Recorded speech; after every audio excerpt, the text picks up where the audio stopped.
오늘 하나님께서 우리에게 주시는 말씀은 요한복음 21장 6절에서 15절 말씀입니다.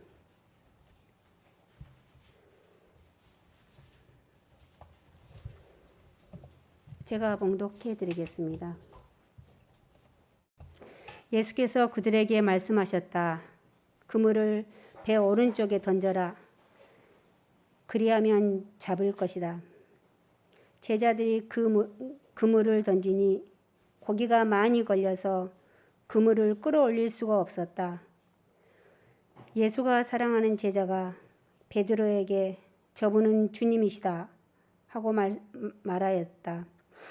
시몬 베드로는 주님이시라는 말을 듣고서 벗었던 옷에다가 겉옷을 두르고 바다로 뛰어내렸다. 그러나 나머지 제자들은 작은 배를 탄 채로 고기가 든 그물을 끌면서 해안으로 나왔다. 그들은 육지에서 백자 남집 밖에 떨어지지 않는 곳에 들어가서 고기를 잡고 있었던 것이다. 그들이 땅에 올라와서 보니 숯불을 피워 놓았는데 그 위에 생선이 놓여 있고 빵도 있었다. 예수께서 제자들에게 말씀하셨다.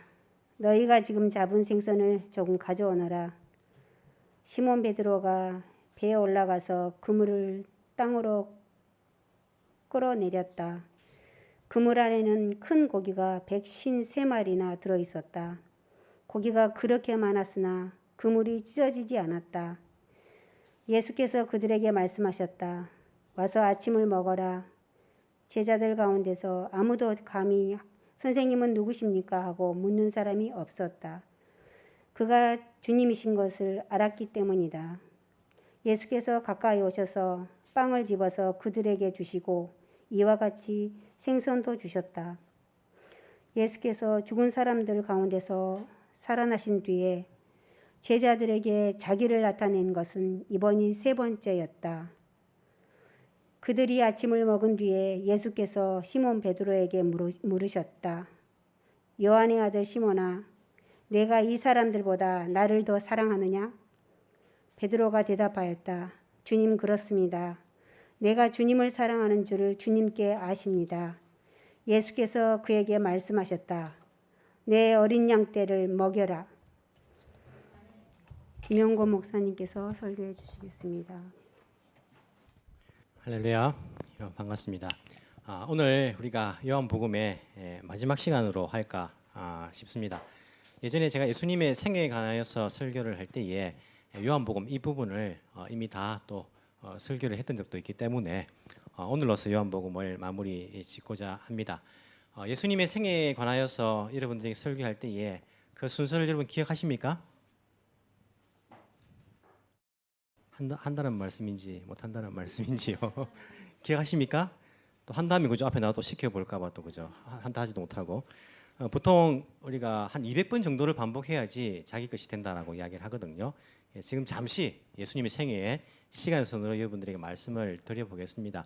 이게 왜 필요하냐면 성경 복음서를 잘 이해하기 위해서는 예수님의 사역 가운데 언제쯤 일어난 사건인가를 알아야지 훨씬 예수님의 그 말씀을 이해하기가 쉽습니다. 그래서 반복해서 들으셨던 분들이 이제 많이 계시지만은 다시 한번 정리를 해보려고 합니다.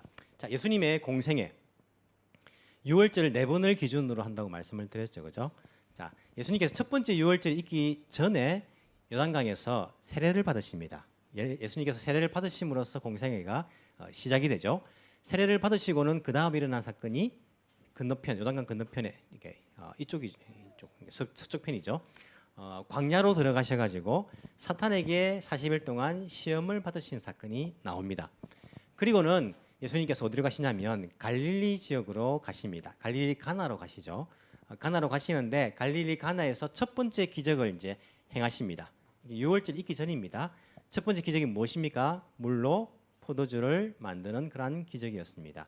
그때 예수님과 함께하였던 제자는 5명 정도 된다라고 성경에서 또한 이렇게 알려져 있습니다. 특별히 이제 빌립과 안드레는 원래 세례 요한의 제자였는데 예수님의 소식을 듣고 예수님의 제자가 됐고 자기 형제들을 이렇게 불러오는 그 사건을 우리가 또 알고 있죠.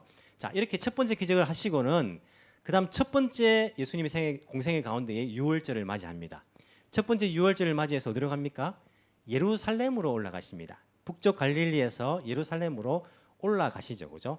갈릴리 지역은 호수는요 마이너스 200m, 그리고 예루살렘은 플러스 700m. 그러니까 확실히 이제 올라가는 것. 또 수도니까 수도는 보통 올라간다라고 이렇게 이야기를 하죠. 자, 첫 번째 유월절 예루살렘으로 올라가셔서 무엇을 하십니까? 성전을 청결하게 하십니다. 장사하는 사람들 다 쫓아내시면서 그때에 예루살렘에 있는 사람들이 깜짝 놀라죠. 저 청년이 누구인가? 저 청년이 누구길래 저런 일을 하고 있는가? 첫 번째 유월절 때에 한 8개월 정도 예루살렘에 머무시면서 가르치시고 이적을 행하십니다. 그때 니고데모도 만나시죠, 그죠? 그때에 예루살렘에 있는 종교 지도자들과 그 사람들의 그 관심이 이 청년은 과연 누구인가? 이 예수가 과연 누구인가에 대해서 아주 큰 관심을 가지기 시작합니다. 자, 그리고는 예루살렘 어디로 가십니까? 다시 갈릴리 지역으로 올라가십니다. 주 무대는 갈릴리였습니다. 갈릴리에서 또 가나에 가셔가지고 임금의 신하의 아들을 고치시는 두 번째 기적을 갈릴리 가나에서 베푸셨다라고 성경은 기록을 하고 있습니다. 그리고는 예수님은 태어나기는 베들레헴에 태어나셨지만은 원래 지모토가 어디입니까? 나사렛이죠, 그죠? 나사렛에 갔는데 사람들이 예수님을 배척을 합니다. 그래서 예수님께서는 이사를 하시죠. 어디로 이사하십니까? 가브나움으로 이사하십니다. 예수님 공생의 가운데에 예수님의 머무시는 집은 가브나움에 있었습니다. 성경에 나오는 겁니다. 성경에 예수님께서 가브나움으로 그 집을 옮기시는 그러한 일이 있습니다. 그리고는 이제 갈릴리 지역을 중심으로 해서 갈릴리 사역을 하시죠. 그때 여러 가지 기적을 행하시고 가르치시고 그렇게 합니다. 그때 예루살렘에서 종교지도자들이 갈릴리까지 사람을 파송을 합니다. 저 사람이 무슨 일을 하는지 보고해라, 어떤 가르침을 하는지 보고해라 해가지고 이제 파송을 하죠. 그래서 예수님께서 뭐 중풍병자를 고쳐주실 때에 내 죄가 사함을 받았다 하니까 예루살렘에서 파송받아 온 사람들이 묻죠, 누구길래 사람의 죄를 사하는 권세가 있느냐, 이렇게 이제 그런 거 놀라고. 두 번째 유월절을 맞이하십니다. 두 번째 유월절 때에 예루살렘으로 올라가십니다.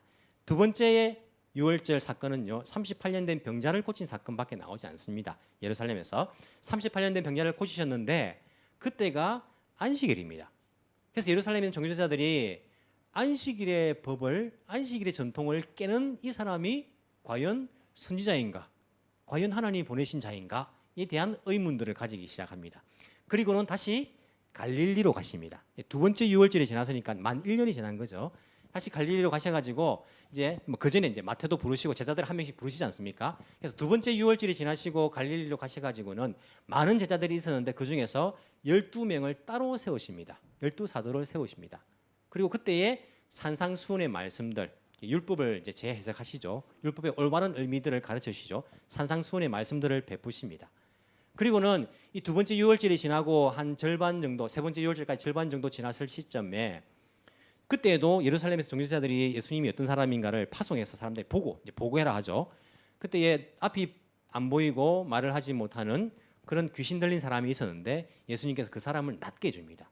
사람들이 구약 성경에서 죽은 자를 살린 적은 있지만 구약 성경에서 눈 뜨고 말하게 하는 것은 없었습니다. 그래서 이 자는 메시아다, 메시아의 그런 증거이다라고 다들 메시아로 생각하는 그때에 이 종교지자들은 예수님이 어떤 분인가를 잠정적인 결론을 내립니다. 어떤 분으로서 귀신의 힘을 빌어서 귀신을 쫓아낸다, 귀신 들린 자다, 미친 사람이다, 귀신 들린 자다라는 결론을 잠정적으로 내고 그때부터는 예수님을 사람들이 메시아라고 함부로 공적으로 이야기하지 못합니다. 왜?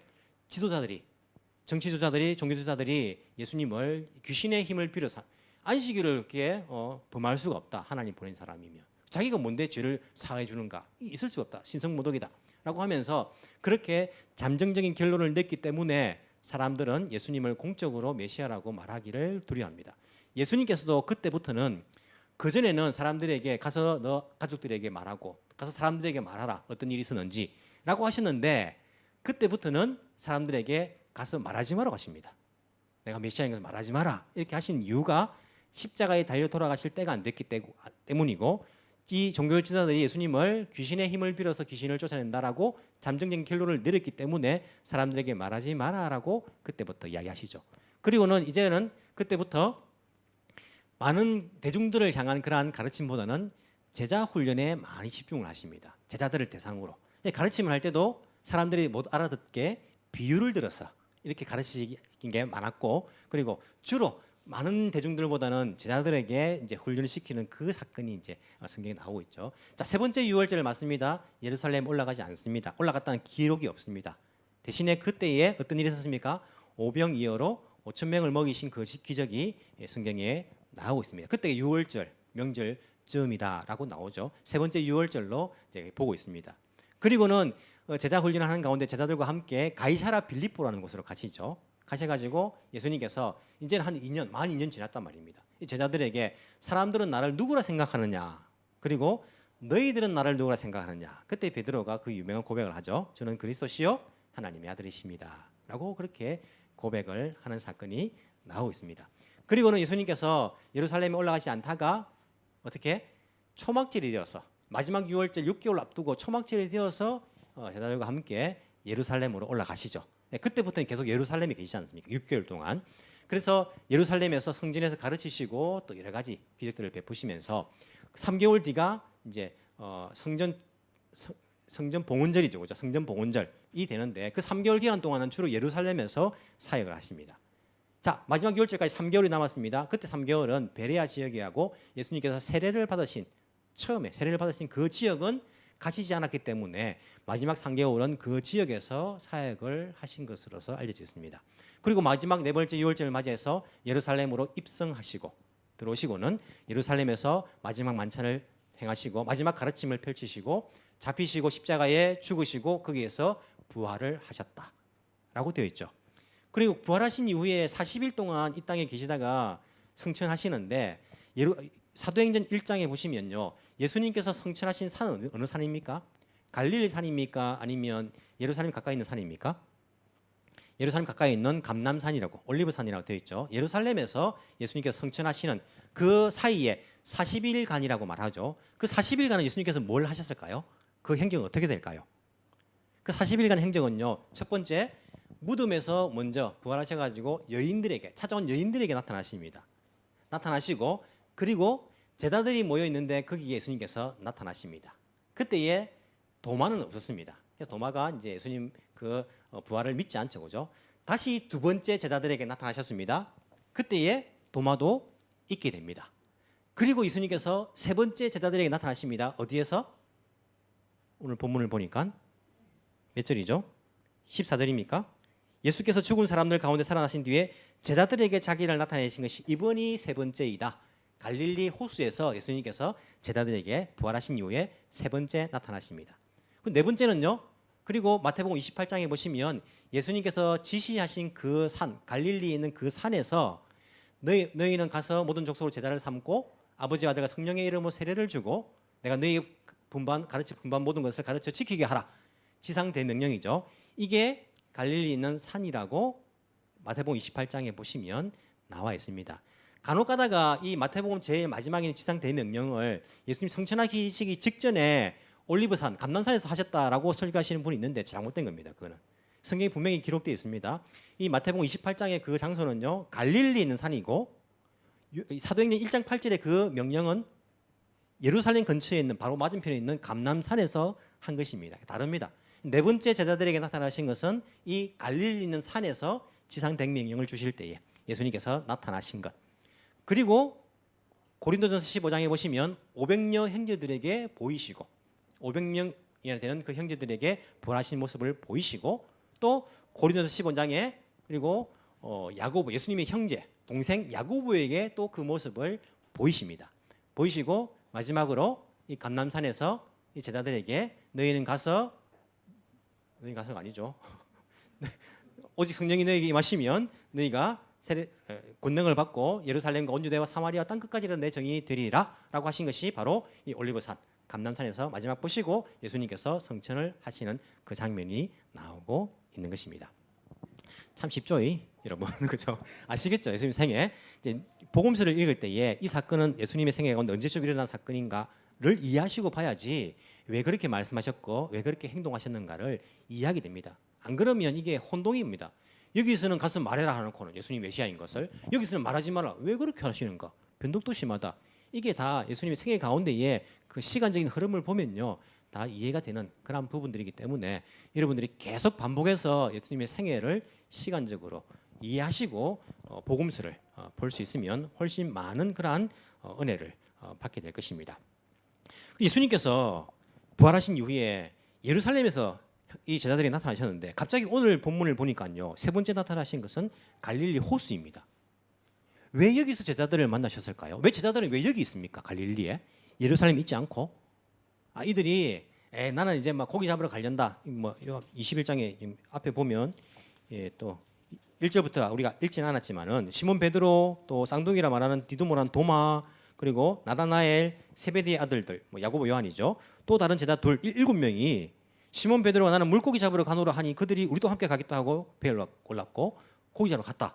사람들이 이제 이런 이제 생각을 합니다. 이 제자들이 예수님 십자가에 달려 돌아가셨고 부활하신 이후에 두 번 만났지 않습니까? 만났는데 불구하고 뭐 매일 같이 있는 것은 아니니까 그냥 옛날 자기식으로 돌아갔다라고 이렇게 생각하시는 분들이 있습니다. 하지만 저는 그렇게 보지 않습니다. 이 제자들이 예수님께서 십자가에 달려 돌아가셨고 부활하셨지만은 매일 같이 있는 것도 아니니까 뭐 할 일도 없고 뭐 먹고 살아야 되고 하니까 다시 고기 잡으러 갔다. 갈릴리까지 돌아갔다라고 보기보다는 어떻게 이해할 수 있을까요?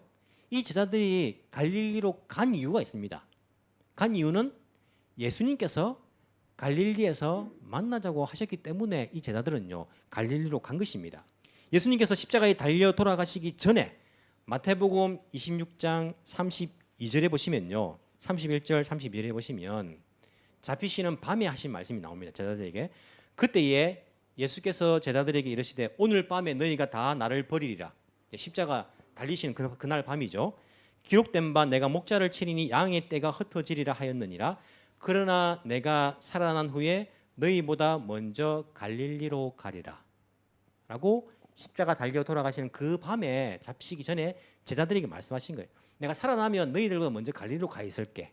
라고 말씀하신 것입니다. 마태복음 28장에 보시면요. 여인들을 부활하신 뒤에 만나시면서 이 여인들에게 예수님께서 이렇게 말씀하십니다. 마태복음 28장 10절에 이에 예수께서 이르시되 무수하지 말라 가서 내 형제들에게 제자들이 이끄는 것이죠. 내 형제들에게 갈릴리로 가라 하라. 거기서 나를 보리라 하시니라. 예수님께서 부활하신 예수님께서 여인들에게 그렇게 말씀하신 거예요. 자 가서 내 형제들에게 가서 말해라. 그들에게 갈릴리로 가라고 해라. 내가 거기서 그들을 만나겠다라고 말을 전해라. 이렇게 말씀하신 거예요. 자, 이 말을 들었습니다. 제자들이. 그럼 어떻게 됩니까? 갈릴리로 가야죠. 예수님께서 가라 하셨으니까. 부활하신 예수님께서. 그래서 이 제자들이요. 갈릴리로 간 것입니다. 갈릴리에서 만나자 하면요. 갈릴리 어디서 만납니까? 묘곡구에서 만나자 하면 여러분 어디서 만납니까? 집사님 우리 내일 묘곡구에서 만납시다. 이 말하면 여러분들이 어디서 가서 기다리랍니까? 뭐 묘곡구 다 돌아다니고 있으랍니까? 우연히 그냥 만나겠습니까? 이게 갈릴리라 하면요. 갈릴리가 얼마나 또 넓어요. 어떻게 만납니까? 예수님께서 어디서 만나자라고 말씀을 해 주셨을까요? 안 주셨을까요? 주셨습니다. 마태복음 28장 16절에 보면요.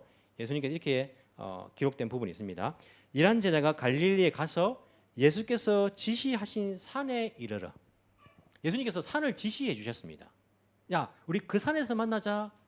이렇게 말하면 예수님도 알고 제자들도 아는 그 산에서 만나기로 한 거예요. 갈릴리에서. 근데 오늘 본문은 왜 갈릴리 호수입니까? 산이 아니고. 이 제자들이 왜 호수에 와 있는 것입니까? 왜 그럴까요? 추측해 볼 수 있는 것은 제자들이 그 산에 갔습니다.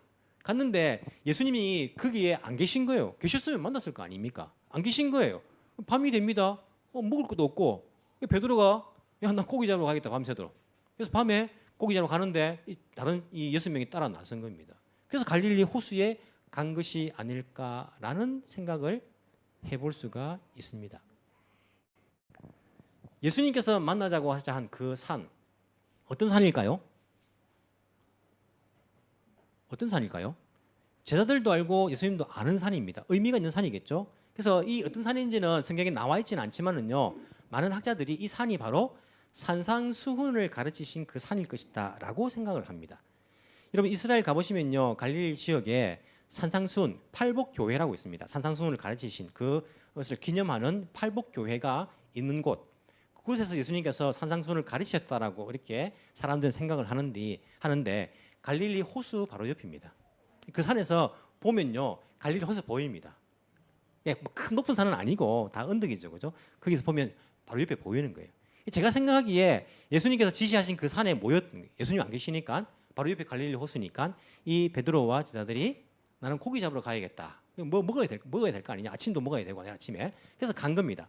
자기 시급으로 돌아갔다기보다는요, 그냥 잠시 그냥 고기 잡으러 간 것으로 저는 생각을 합니다.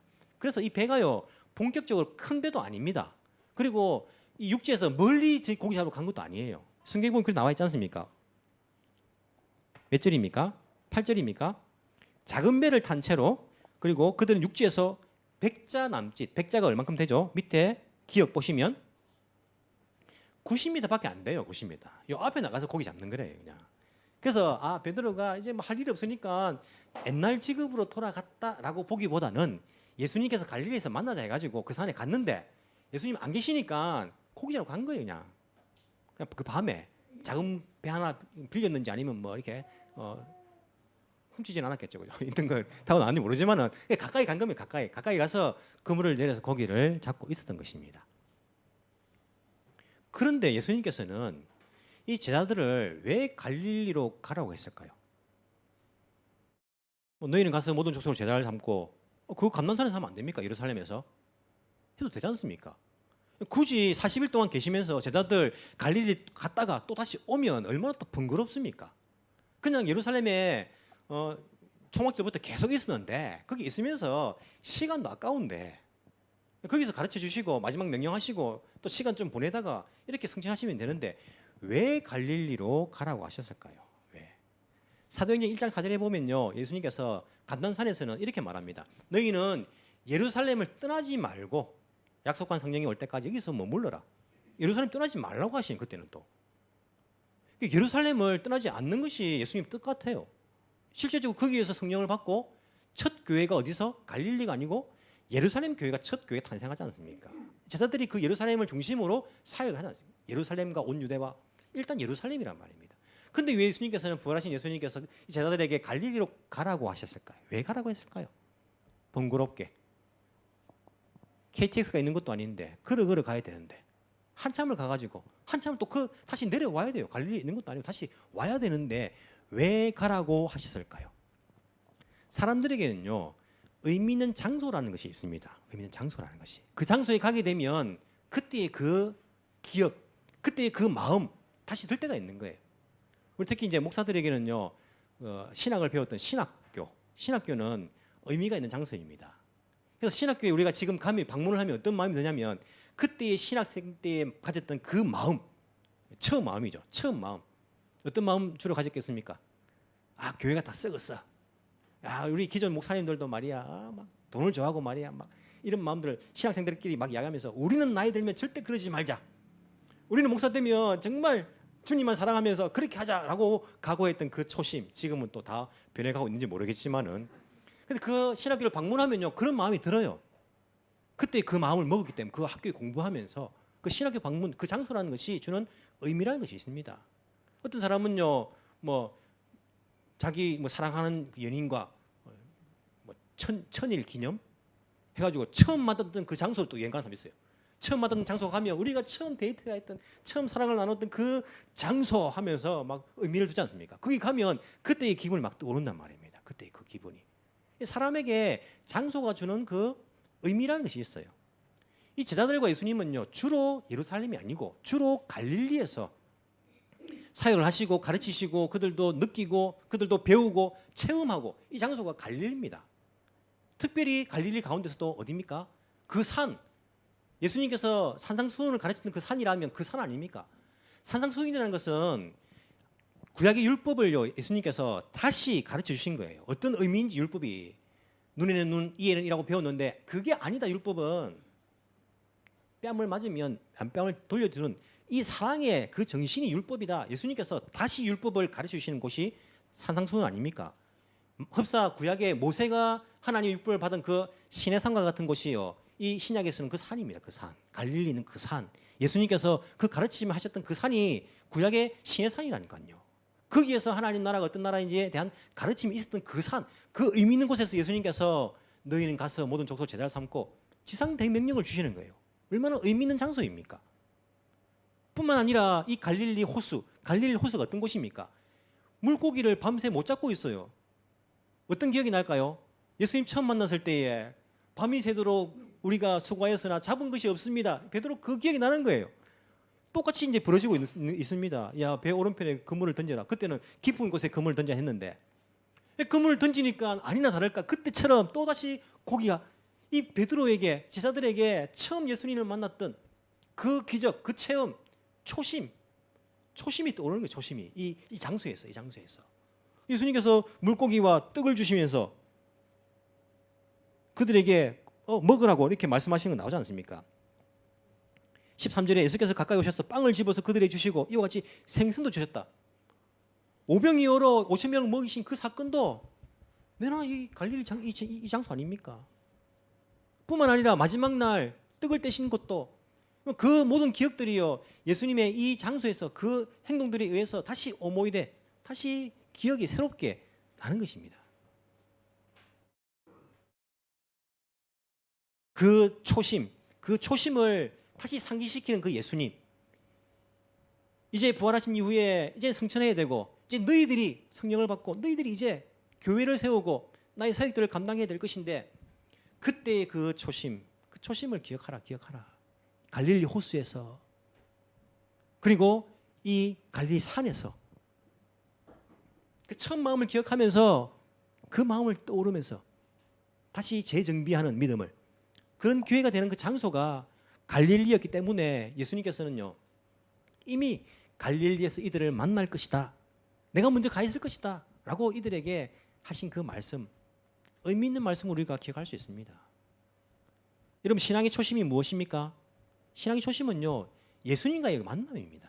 예수님과의 관계입니다. 그래서 예수님께 이거 다 하시고 난 다음에요 베드로에게 뭐라고 묻습니까? 너가 나를 사랑하느냐? 뜬금없는 거 아닙니까? 우리가 뭐 갑자기 밥을 먹고 있다가 아내가 당신 나 사랑하는 물어보면요 조금 나가야가 있어야 되고 좀 분위기가 있어야지 이렇게 물어봐야 되는데 갑자기 밥을 먹다가 당신 나 사랑해? 그럼 갑자기 왜 그런 말 안 하냐고. 예수님께서 갑자기 베드로에게 너가 나를 사랑하느냐 묻으시는 거예요. 왜냐하면 모든 초심의 기본은요 예수님과의 관계입니다. 예수님과의 그 사랑입니다.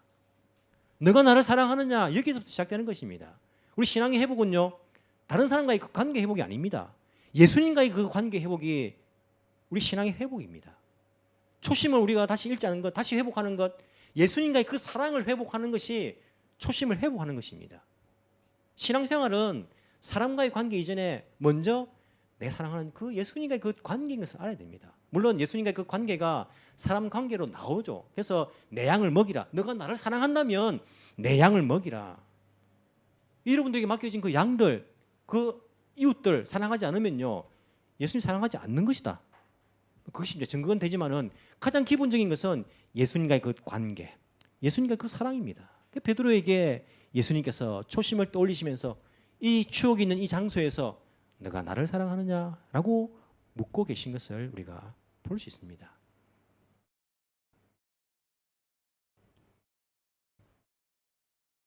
올리브 나무 여러분 보신 적 있습니까? 올리브 나무가 여기 있죠, 그죠? 이 두 그루가 올리브 나무입니다. 감람나무죠. 여기에 열매가 맺으면 기름을 짜면 감람유가 되죠. 올리브 기름이 됩니다.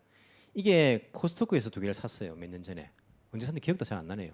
그때는 이게 조금 별로 이렇게 풍성하지 않았죠. 조그마한 거 두 개를 비슷한 거 샀습니다.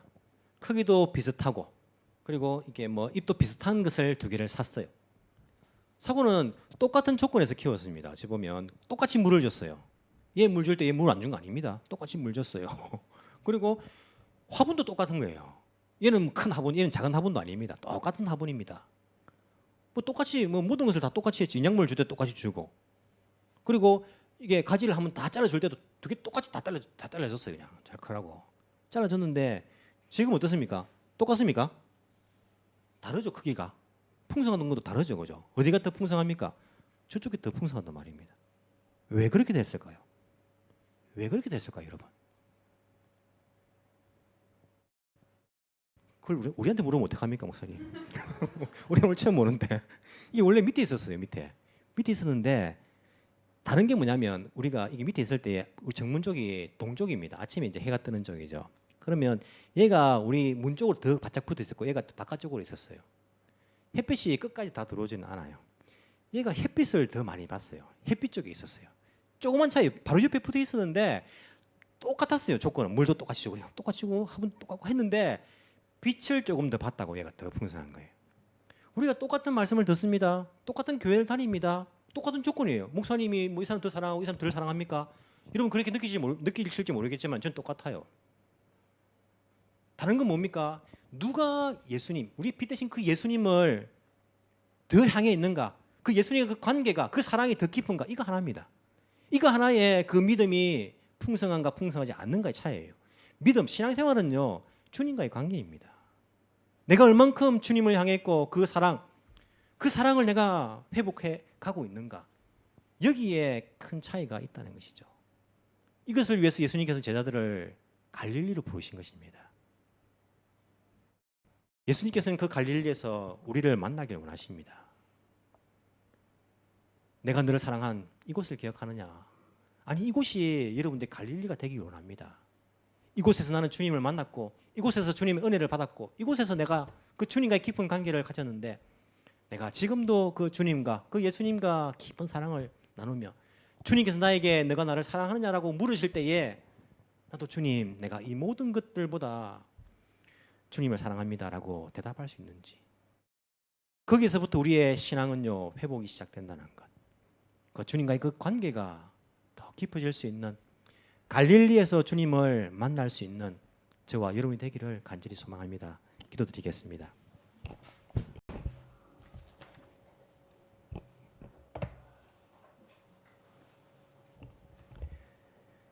사랑하는 주님, 주님의 이름을 높여드립니다. 사랑하는 예수님을 만나길 원합니다. 주여 우리의 눈은 자꾸 세상을 향합니다. 자꾸 사람들에게 관심을 가지고 사람들을 주목합니다. 주님, 주를 믿는다라고 하면서 사람들에게 상처받아 주를 멀리하곤 합니다. 내가 세상에서 실패했는데 주님을 원망합니다. 우리는 신앙, 믿음이라 말하면서 우리 신앙이 때론 지식이 되어버리고 우리 믿음이 때론 감정이 되어버려서 지식적으로 이해되지 않으면 믿을 수 없다라고 말하고 우리 감정적인 변화에 따라서 믿음이 오르락 내리락 합니다. 주님, 우리의 지식이, 우리의 감정이 주를 향한 믿음에 굴복하게 해주시고 나의 상황이나 나의 생각이 주를 향한 사랑에 의해서 지배받게 하여 주옵소서. 아직 주님을 향한 우리의 사랑이 많이 부족한 것 같습니다. 우리의 믿음이 부족한 것 같습니다. 우리를 향하신 주님의 그 사랑을 더 깊이 깨닫게 하여 주옵소서. 이 세상 무엇과도 바꿀 수 없는 우리 예수님의 그 목숨이 나를 위해 희생되어졌다는 그 사실이 무엇을 의미하는지를 주여 우리가 깨달을 수 있도록 도와주옵소서. 그래서 우리 역시 무엇보다 주님을 사랑하는 자가 되게 하여 주옵소서.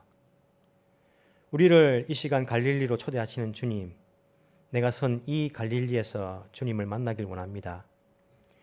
내가 이 사람들보다 나를 더 사랑하느냐라고 물으실 때에 그 주님의 음성에 우리의 마음을 다해 정성을 다해 우리의 뜻을 다해 주님 사랑합니다라고 고백하길 원합니다. 날마다 주와 동행하며 주와 더욱 가까워질 수 있는 우리의 믿음이 되게 하여 주옵소서. 사랑하는 예수님 이름으로 기도합나이다. 아멘.